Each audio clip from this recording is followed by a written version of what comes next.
എന്തിനാണ് ഇപ്പോ ചില നന്മകൾക്ക് അള്ളാഹു കൂടുതൽ കൂലി തരുന്നത്? എന്താ അതിന്റെ താല്പര്യം? 1-ന് 10, 1-ന് 70, 1-ന് 700, 1-ന് 7000, 1-ന് 500, 1-ന് 700. എന്തിനാണ് അള്ളാഹു ഇത് തരുന്നത്? നൈസാബൂരി ഇമാം അതിന് മറുപടി പറയണതേ, ആഖിറത്തിലെത്തിയാല് ചില ആൾക്കാർ കുടുങ്ങും. അവരാണെങ്കിൽ പരമാവധി അള്ളാഹുവിനോട് നന്നാവാൻ ശ്രമിച്ചിട്ടുണ്ട്, അവസാന കാലത്ത് തൗബയൊക്കെ ചെയ്ത് നന്നായിട്ടുണ്ട്. എന്നാലും പണ്ട് കുറെ കുരുത്തക്കേട് കളിച്ചിട്ടുണ്ടോ? SSLC പഠിക്കുന്ന കാലത്ത് ഇബ്രാഹിം ഖാന്റെ കടയിൽ നിന്ന് ഉപ്പിലിട്ട മാങ്ങ പൊക്കിയിട്ടൊക്കെ ഉണ്ടാവും. അതൊക്കെ ആരോട് പൊരുത്തപ്പിടിക്കാൻ?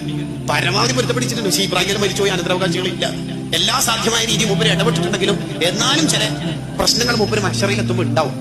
അങ്ങനത്തെ ആൾക്കാർ ആഖിറത്തിലെത്തിയാൽ ഇവർക്കെതിരെ വാദിക്കുന്ന ആൾക്കാരൊക്കെ ഇങ്ങനെ വരും. എന്താണ് കാര്യം? നീ എന്തിനാ വേണ്ട?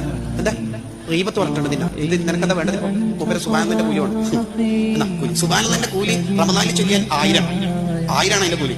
ഇയാൾക്കാണെങ്കിൽ 1000 കൊടുത്തിരുന്നെന്ന് അറിയില്ല. ഇയാൾക്ക് ഈ സുബ്ഹാനല്ലാഹിന്റെ ഒരു കൂലി കൊടുക്കും. 999 സേവ് ചെയ്തിട്ടുണ്ട്. റമദാൻ അല്ലാത്ത കാലത്ത് ലാ ഇലാഹ ഇല്ലല്ലാഹ് 20 കൂലിയാന്ന് ഹദീസിലുണ്ട്. ഒന്ന് കൊടുക്കും 19 അടച്ചു. എങ്ങനെയെങ്കിലും നമ്മളെ കഴിച്ചലാക്കാനാണ് അള്ളാഹു ഈ ഡബിൾ കൂലിയായിരുന്നു. ആരെങ്കിലും ബാധിച്ച് നമുക്കെതിരെ ആരോപണങ്ങളുമായി വന്നാൽ തന്നെയും എന്റെ അടിമകൾ കുടുങ്ങണ്ടെന്ന് വിചാരിച്ചിട്ടുള്ള റഹ്മത്തോണ്ടല്ലേ അള്ളാഹു ഇത് തരുന്നത്. റമദാനിലെ അനങ്ങിയ കൂലിയാണ്. ഒരാളെ